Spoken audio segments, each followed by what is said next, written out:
The great hall of the Galactic Council stretched wide like an ocean of stars. 47 different species filled the curved seats that rose in circles around the central speaking platform. Some breathed oxygen like humans. Others floated in special tanks filled with strange gases. A few existed as pure energy, their forms flickering like candles in the dim light. Today was different from other council meetings. Today they would judge humanity. Ambassador Zethkri stood tall on the speaking platform. His blue skin caught the light as he moved his forearms in the formal gesture of accusation. The hegemony had chosen him to speak because his voice carried well in the vast chamber. More importantly, he had no love for humans. Fellow council members, Zethkri began, his voice echoing off the curved walls. We gather to address the growing threat of human expansion. For too long, we have watched and waited while they break our laws and ignore our warnings. Holographic displays flickered to life above the platform. The first showed a star map with red dots marking human colonies.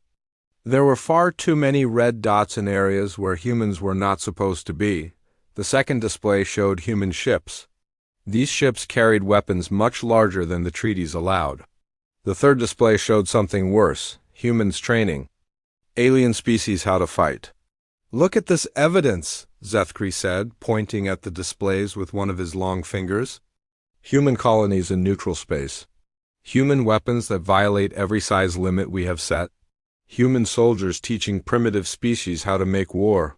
Murmurs filled the chamber. The crystalline collective chimed their agreement, their sounds like breaking glass. The gas lords pulsed brighter, which meant they were angry.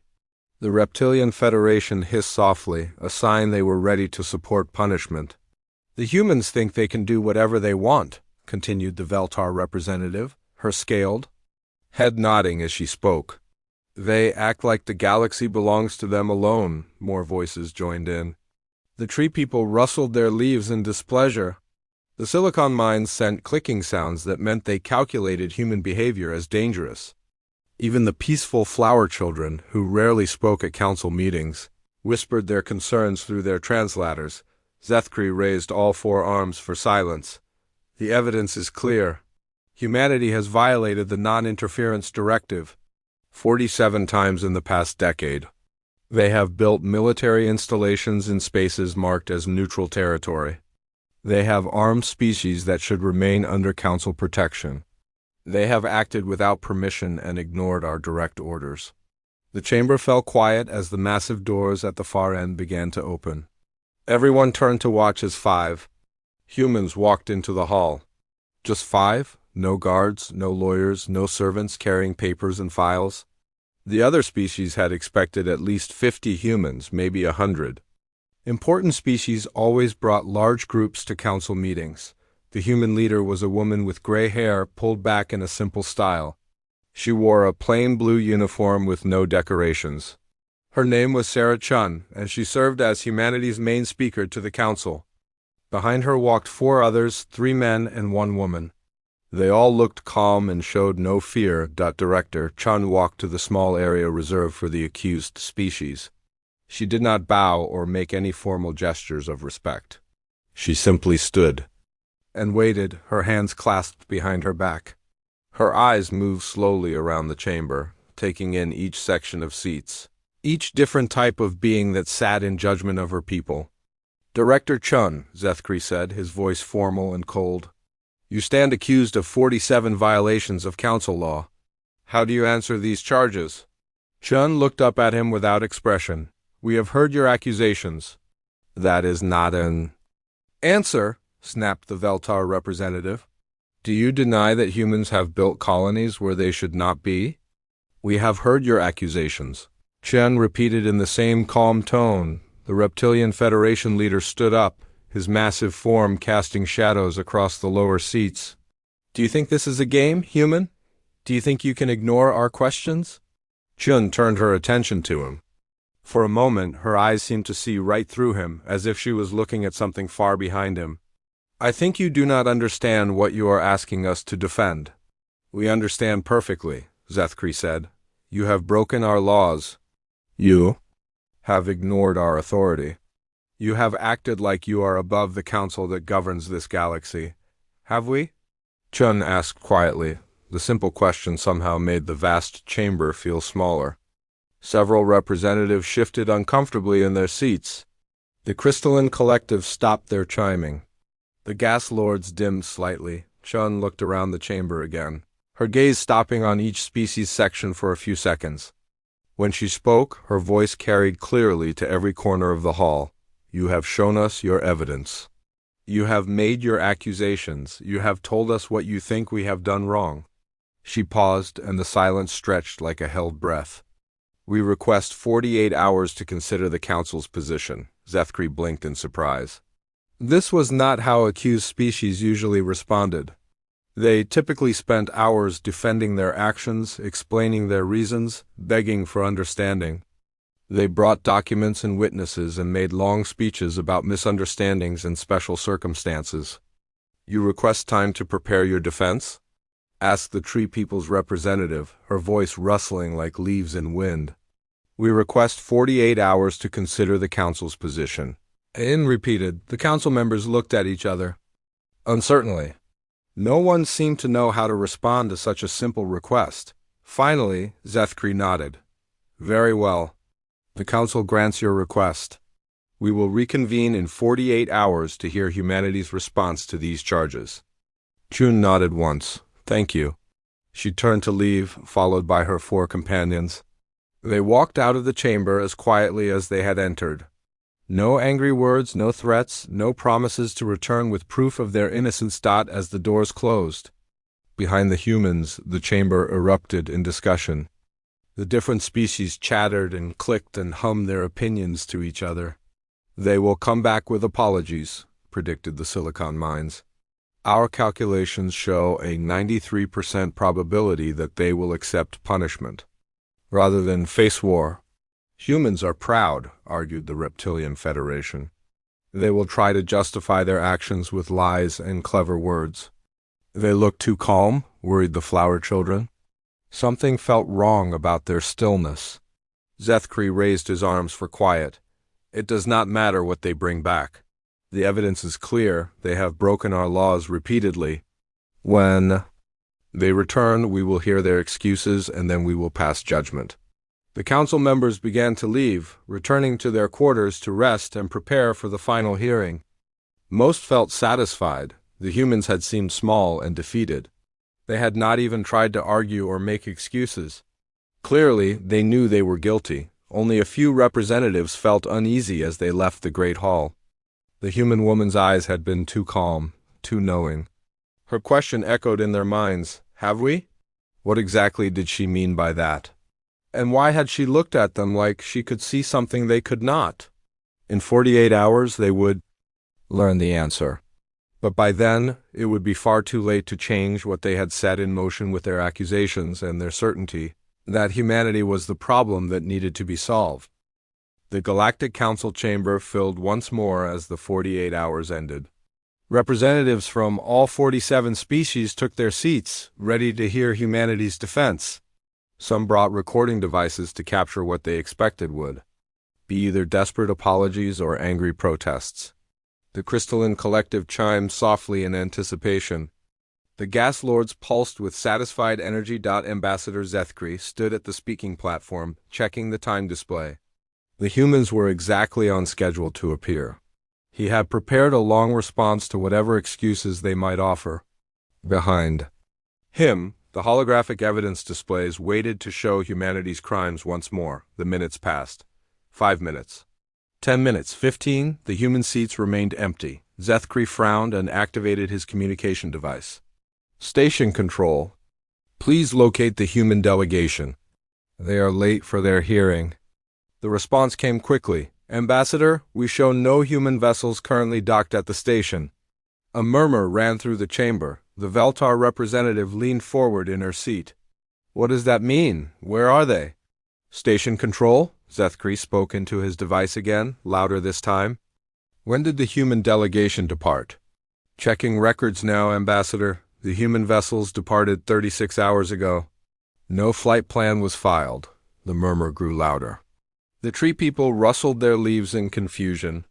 The silicon mines clicked rapidly as they processed this unexpected development. The Reptilian Federation leader stood up, his massive form casting shadows. "They ran," he growled. "The humans heard our charges and fled like cowards." But something felt wrong to several of the representatives. Humans did not usually run from fights. They were known for being stubborn and argumentative. Running away seemed unlike them. Over the next few hours, the Council sent urgent messages to Earth and every human colony. They demanded explanations. They ordered the human delegation to return immediately. They threatened consequences for this. Disrespectful behavior, the responses they received were all identical. Humanity is complying with the Council's directive to remain within designated boundaries. All diplomatic relations are hereby suspended pending further review. At first, the Council members felt satisfied. The humans were admitting guilt by withdrawing. They were following orders to stay in their own space.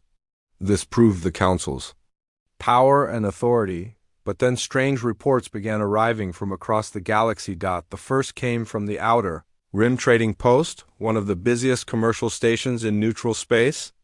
Station Master Kellenoth sent an urgent message. All human traders have departed. No explanation given. 12 cargo ships left carrying critical medical supplies that were supposed to be delivered to the Flower Children colonies. Request immediate replacement supplies. Similar messages flooded in from dozens of trading posts, mining stations, and commercial hubs. Human merchants everywhere were packing up and leaving. They completed no new contracts and canceled existing ones.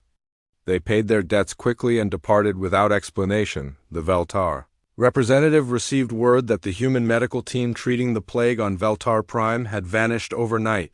The team had been working for free, providing advanced treatments that Veltar medicine could not match.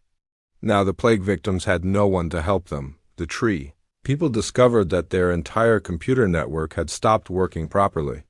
Human technicians had been maintaining their systems for over 50 years, but now those technicians were gone. The tree people had never learned how to fix the complex systems themselves. Within days, the pattern became clear across the galaxy. Human embassies closed and sent their staff home. Human colonies beyond their original borders evacuated completely, taking all their equipment and knowledge with them. Human ships disappeared from trade routes they had traveled for generations. The evacuation was not panicked or rushed. It was organized and thorough. Humans fulfilled their immediate obligations, paid what they owed, and left. They took their tools, their knowledge, and their help with them. The Council tried to demand that humans continue their services. After all, many species had grown dependent on human assistance. The responses never varied. Humanity is complying with Council directives. We remain within our designated boundaries. 2 weeks after the failed hearing, the first real crisis hit. The Spiral Arm Food Distribution Network collapsed. This network fed 63 different colonies across 12 star systems. The Silicon Mines had designed it. The Crystalline Collective had built it, and various species maintained different parts, but the humans had been coordinating it all. Without human logistics, experts managing the complex schedules and transport routes, cargo ships arrived at wrong destinations or at wrong times. Fresh food rotted in space while colonies went hungry. The careful balance that had kept millions fed for decades fell apart in a matter of days. The Reptilian Federation tried to take over the coordination. Their military was well organized and efficient. But organizing food delivery was different from organizing armies.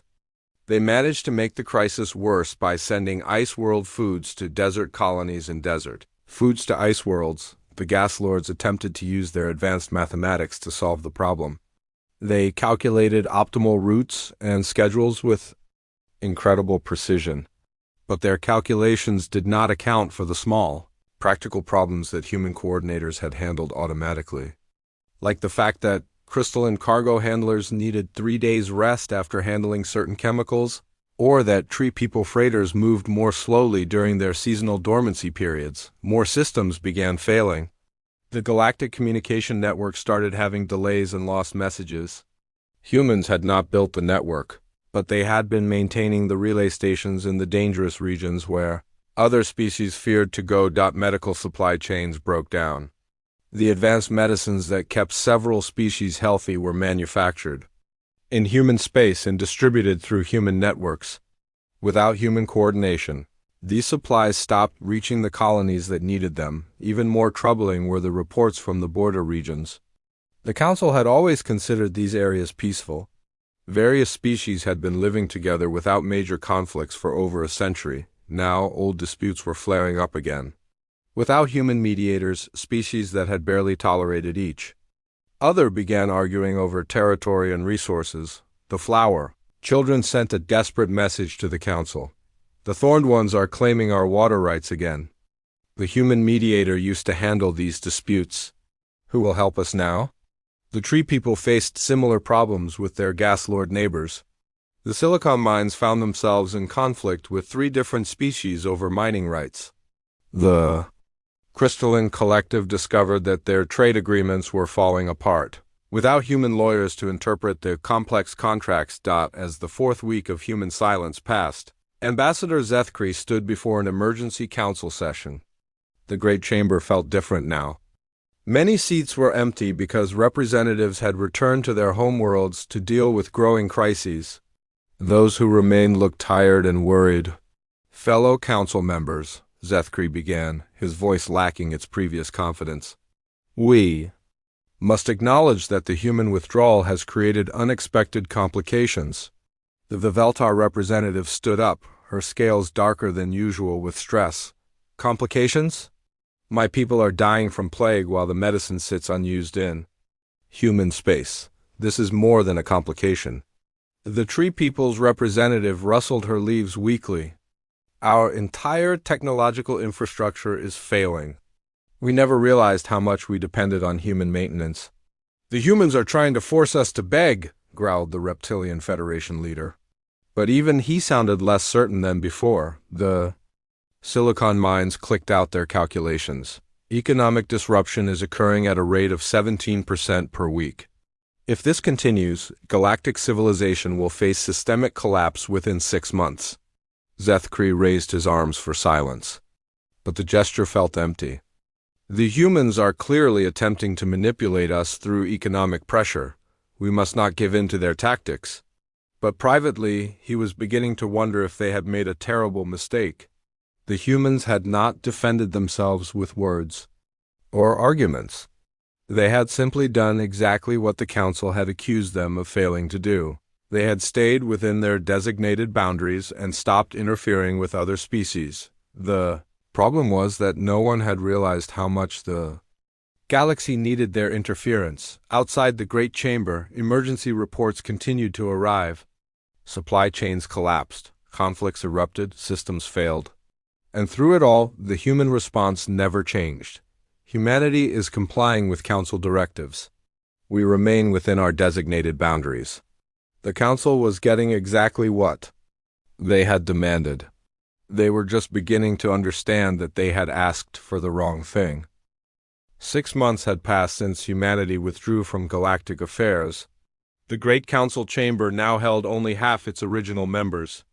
Many species were too busy dealing with crises at home to attend meetings. Those who remained looked tired and desperate. The galaxy was falling apart piece by piece. The flower children colonies had lost 3 worlds to starvation when the food distribution network finally collapsed completely. The tree people faced a technological dark age as their computer systems failed one by one without human maintenance. The gas lords found their carefully calculated trade routes useless when nobody could coordinate the actual delivery of goods. But worse things were happening in the outer regions. Commander Thekver of the Hegemony stood before his war council, studying tactical displays of recent battles. His blue skin had darkened with anger as he reviewed the reports. The Thornwalker clans have taken the Kepler mining station, reported his intelligence officer. They claim the humans promised them protection, but when we moved to reclaim our territory, no humans came to help them. Good, Thekver growled. It proves the humans were lying about their defensive pacts with these primitive species. His second-in-command, a younger officer named Velthik, shifted uncomfortably. Sir, our intelligence suggests the humans were telling the truth about their agreements. The primitive species genuinely believed humans would protect them. Then why did the humans abandon them? Vekver demanded. Velthik hesitated. Perhaps because we told them to stay in their own space. The commander slammed his fist on the table. The humans used these species as puppets to expand their influence. Now that we have called them out, they have abandoned their pawns. This proves they were never interested in actually protecting anyone. Over the past months, 3 species that humans had been illegally training had fallen to aggressive neighbors. The Thornwalkers lost their independence to the hegemony. The Stone Singers were conquered by the Reptilian Federation, the Wave. Dancers submitted to Crystal Collective rule rather than face destruction. In each case, the pattern was the same. The smaller species had expected human help that never came. Their desperate calls to human space received only the standard response. Humanity is complying with Council directives. We remain within our designated boundaries. Sir, Velthik continued carefully, what if the humans were actually protecting these species? What if their military training and defensive agreements were genuine? Vekver turned to glare at his subordinate. Are you suggesting the Council was wrong? That humanity's violations of our laws were justified? I'm suggesting we might not have understood what those laws were preventing. Velthik replied. The commander's anger flared. Enough speculation. The humans have shown their true nature by abandoning their supposed allies. We will teach the galaxy what happens when species try to operate outside Council authority. He turned to the tactical display showing a recently evacuated human colony called Haven's Rest. The planet had been home to 50,000 humans who had packed up and left. Within days of humanity's withdrawal, intelligence reports indicated they had left behind their cities, their farms, and their orbital facilities. We will make an example of this abandoned human colony, Vekver declared. We will show the galaxy that human territory is not special or protected. We will demonstrate that the Council's authority extends everywhere. His officers shifted nervously. Even though the colony was abandoned, attacking it felt like crossing an important line. But Vekver was determined to prove that humanity's withdrawal meant weakness and defeat. The hegemony fleet that approached Haven's Rest was massive. 12 heavy cruisers, 36 escort ships, and 4 troop carriers. More than enough to claim an empty planet and establish a hegemony base in former human territory. Admiral Kethrin commanded the fleet from his flagship. He was younger than Vekver and more cautious, but he followed orders. As they approached the planet, his sensors confirmed what intelligence had reported: no human ships, no active communication signals, no signs of population. The cities below appeared empty. Streets showed no movement. The orbital stations were dark and silent. Even the planet's defensive platforms appeared to be shut down. Easy conquest, commented his tactical officer. The humans really did abandon everything. Admiral Kethrin felt uneasy despite the apparent simplicity of their mission. Run full scans of the orbital defenses. I want to know exactly what they left behind. The scanning results were strange. The defensive platforms were not destroyed or dismantled. They appeared to be in perfect working order but completely powered down. The human evacuation had been so thorough that they had even turned off the lights. Sir, should we send boarding parties to secure the orbital stations? Asked the tactical officer. Kethrin considered the question. The stations were valuable and would serve as good bases for hegemony operations. Yes, but carefully. I want full security teams and complete scans before anyone boards. The first boarding shuttle launched toward the nearest orbital platform. It was a massive structure designed to coordinate the planet's defense and manage traffic to and from the surface. As the shuttle approached, the platform remained dark and silent. Then something changed. The platform's lights came on all at once, blazing bright against the black of space. Power signatures spiked across every system. Weapon ports had appeared. Empty suddenly bristled with energy cannons and missile launchers. Sir, the tactical officer shouted. The platform is powering up. All weapons are coming online. Admiral Kethrin stared at his displays in shock. I thought it was abandoned. More platforms began lighting up around the planet. 12 orbital defense stations that had appeared dead were suddenly very much alive. Their targeting systems locked onto the hegemony fleet with mechanical precision. "Communications coming in," reported the communications officer. "It's an automated message." The voice that came through the speakers was calm and human, but it was clearly a recording. "You have entered human-protected space. This system is under the authority of the Terran Defense Network. You have 30 seconds to begin withdrawal or defensive measures will be activated." "Human-protected space?" Catherine sputtered. "The humans evacuated. This is abandoned territory." The countdown continued. 20 seconds. Withdrawal is advised. "Sir, what are your orders?" asked the tactical officer. Catherine hesitated. The platforms were clearly operational, but surely they were just automated systems left behind. Humans were not supposed to fight for empty colonies. The Council had made it clear that human withdrawal meant the end of human claims to these territories. "Maintain position," he decided. "It's a bluff. Automated systems cannot make real military decisions." 10 seconds. Final warning. The Admiral watched his tactical display as the seconds ticked down. Around him, his bridge crew waited tensely for orders. The boarding shuttle was still approaching the nearest platform, its crew unaware of the danger. 5 seconds. "Sir," the tactical officer prompted. 4, 3, 2, 1. The human platforms opened fire. The barrage was unlike anything the hegemony fleet had ever experienced. The orbital stations did not fire randomly or in waves like most automated defenses. They coordinated their attacks with perfect precision, each shot calculated to cause maximum damage while conserving ammunition. The boarding shuttle vanished in the first second, vaporized by concentrated beam fire. 3 escort ships exploded simultaneously as missiles found their reactor cores. The flagship shuddered under impacts that seemed to target its most vulnerable systems with impossible accuracy. "Shields failing," shouted the defensive systems. "Officer, they're targeting our weak points. Return fire," Catherine ordered, but it was already too late. The human defensive systems had been designed not just to fight, but to win quickly and completely. Within 5 minutes, the entire hegemony fleet was destroyed. 12 heavy cruisers, 36 escort ships, 4 troop carriers, and over 40,000 hegemony personnel were gone. No survivors, no escape pods, no wreckage large enough to salvage. The orbital platforms ceased firing as quickly as they had begun.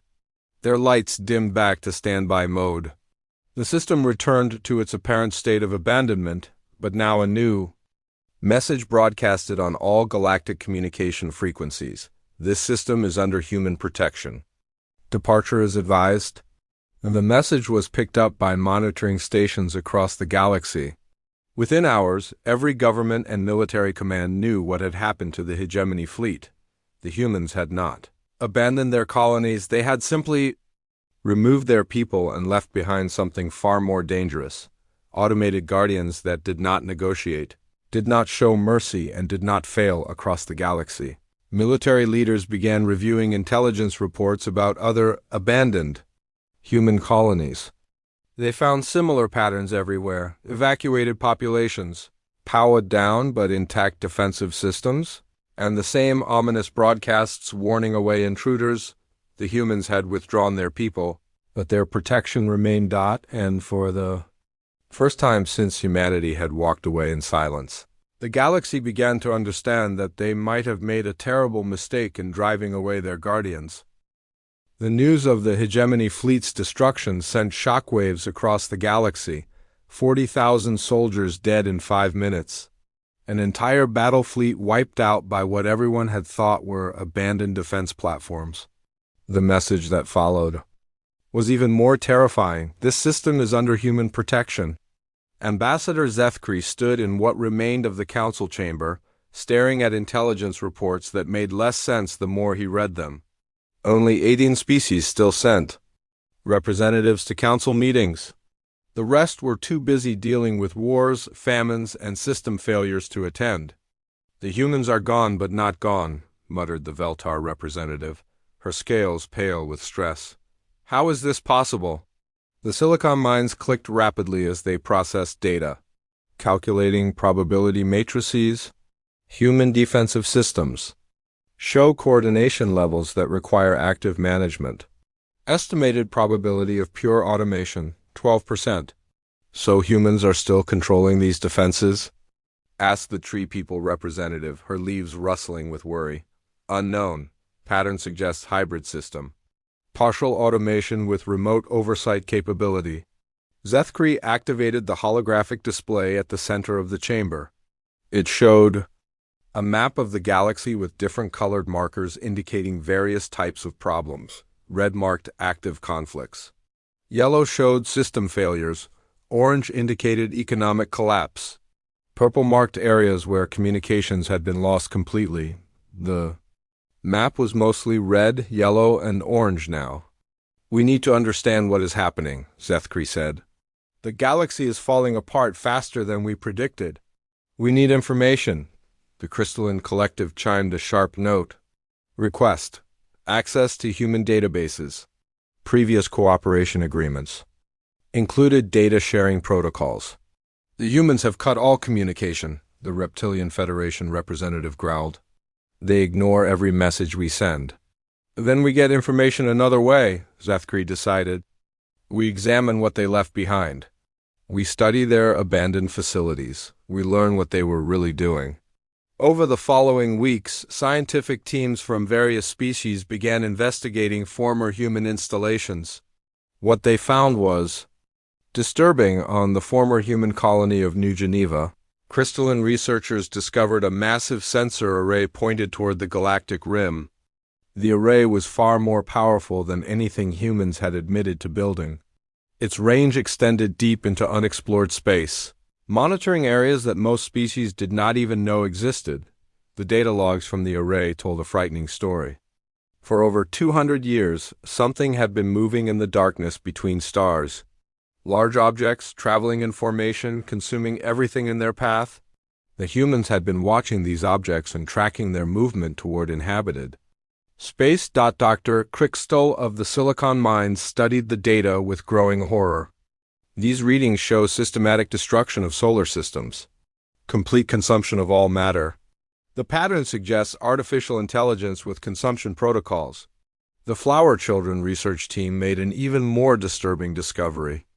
On the abandoned human world of Sanctuary, deep underground, they found a massive manufacturing complex designed to produce weapons and defensive systems. The facility was automated and had been running continuously for decades, stockpiling equipment that no one knew existed. But the most shocking discovery came from the Veltar team investigating the former human base on Outwatch Station. Hidden in the base's computer systems, they found detailed battle plans and evacuation schedules for over 300 different species. The plans covered scenarios ranging from plague outbreaks to invasion fleets to natural disasters. The humans had been preparing to protect everyone. Look at this, said Dr. Velanash, the lead Veltar researcher, as she displayed the files to her team. Evacuation plan for our home system in case of stellar collapse. Medical supply routes for plague. Response. Defensive coordination for 37 different species. Her assistant examined the data with wonder. They planned for threats we did not even know existed. More than that, Velanash said quietly. They planned to protect us whether we wanted protection or not. The research team shared their findings with the Council. The evidence painted a picture that none of them had expected. Humanity had not been expanding aggressively or violating treaties for their own benefit. They had been building a galaxy-wide defense network against threats that other species could not see. Every illegal human colony had been positioned to defend against specific dangers.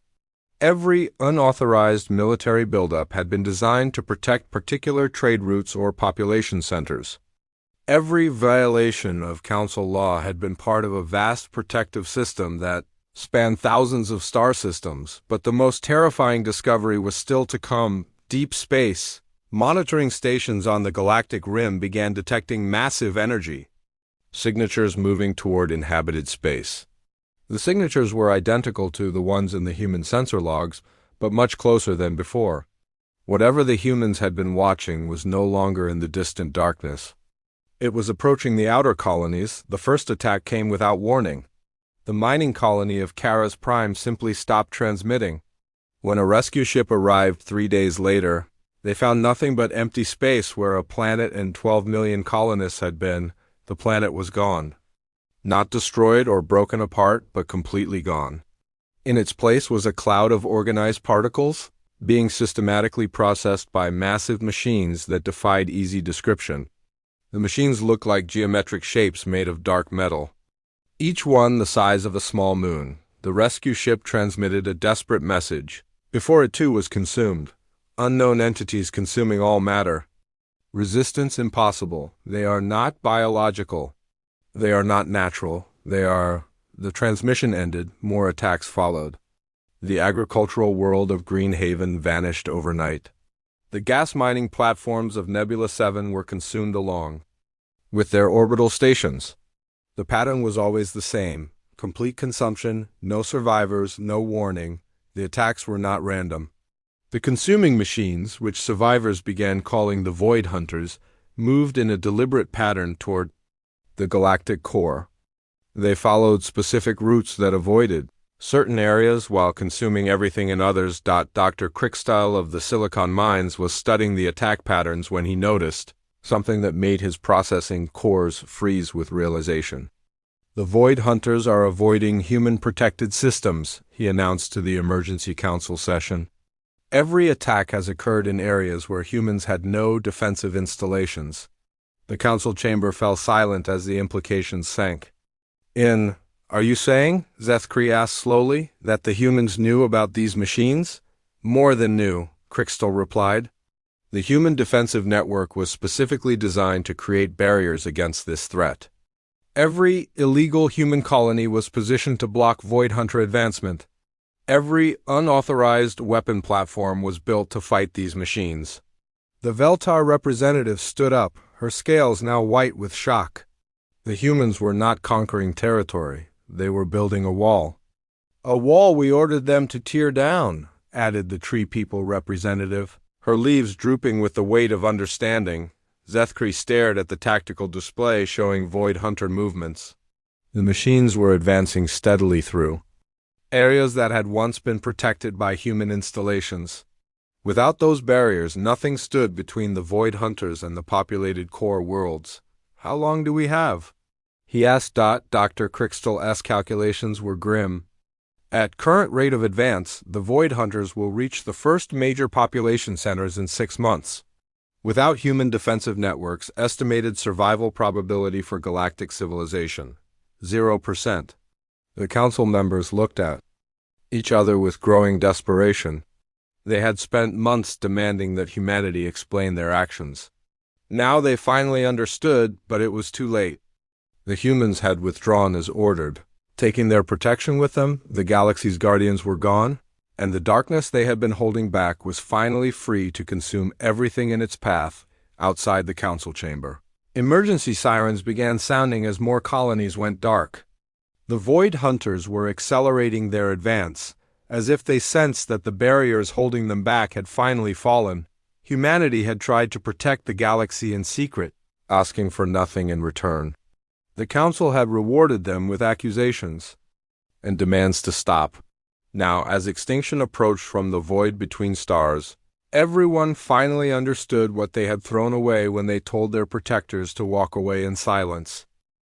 The Void Hunters swept through the galaxy like a wave of extinction. Planet after planet vanished into their geometric forms.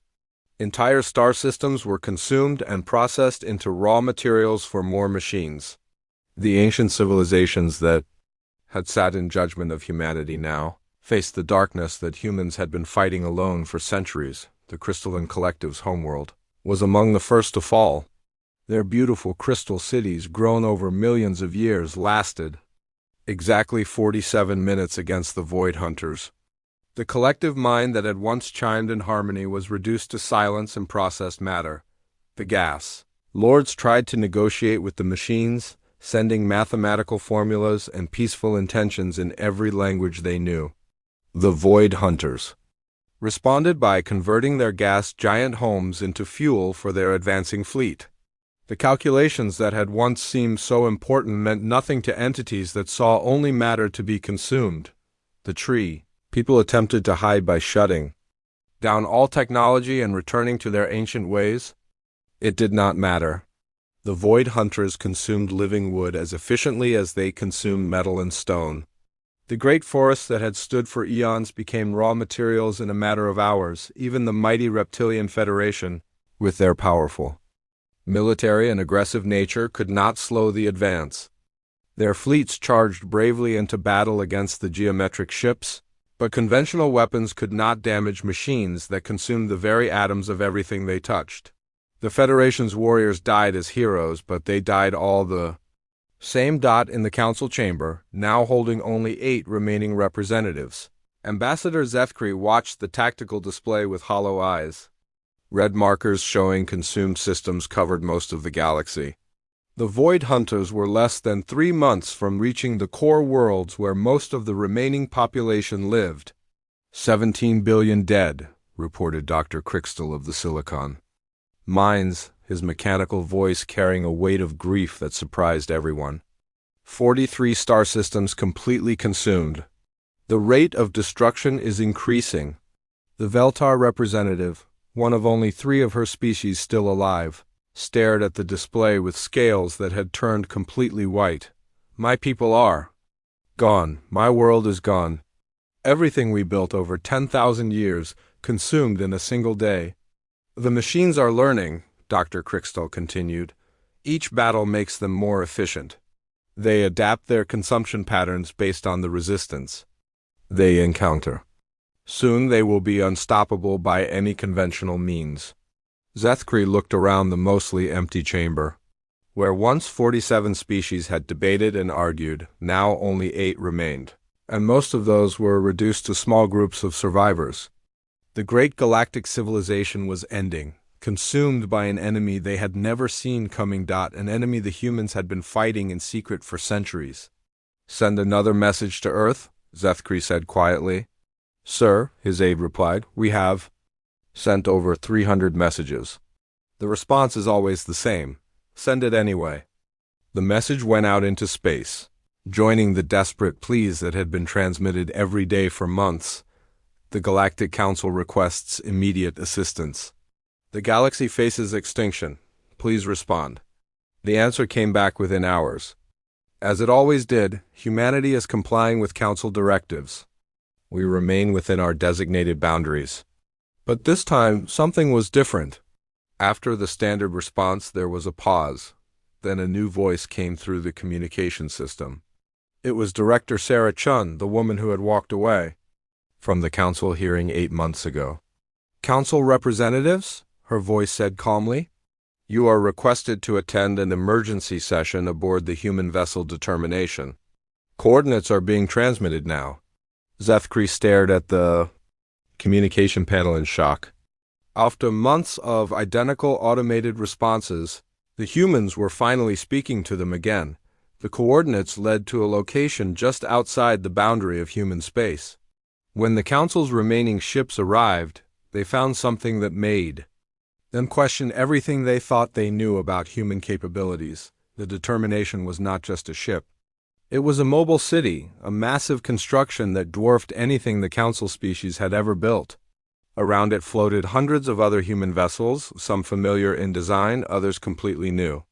The fleet was larger than anything the galaxy had seen, and every ship bristled with weapons that looked far more advanced than what humans had previously shown. Director Chun met them in a conference room that could have held the entire original council with room to spare.